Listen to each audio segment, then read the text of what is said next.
皆さんこんばんは。Junya to moshimasu yoroshiku onegai shimasu. Okay, topic natin for today is how to use mashoka minna. Meaning niya is shall I. Soredewa hajimete ikimashou. Okay, so ang meaning niya minna or ang kanyang definition is offering help to someone else. Ayan, lalo na kapag nakikita mo yung isang tao na nahihirapan sa kanyang ginagawa, pwede mong i-offer na tulungan mo siya minasang, no? Halimbawa, pag may bitbit yung kasama mo na maraming bag at alam mong nahihirapan siya, mag-offer ka, ikaw ang magbitbit ng kanyang bag. So, ganun po si Mashoka. Next, makes a polite suggestion. Then, ask if you should do something for the listener or to the listener.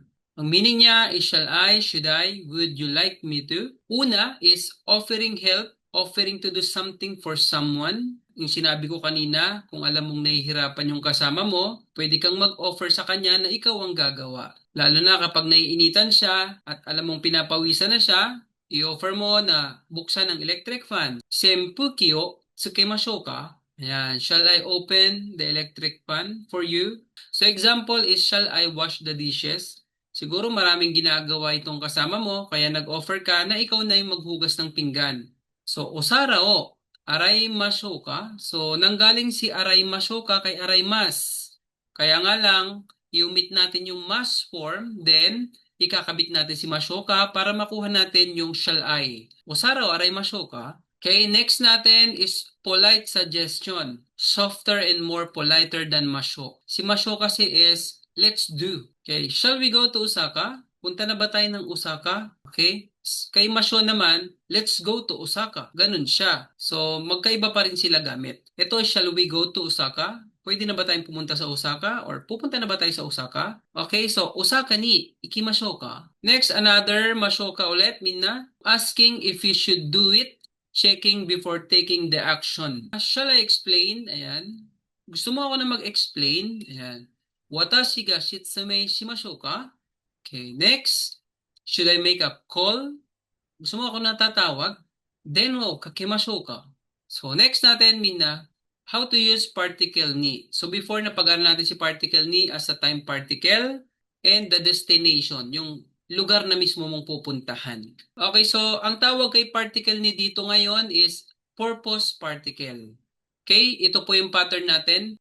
Place plus particle ni or particle e, then purpose.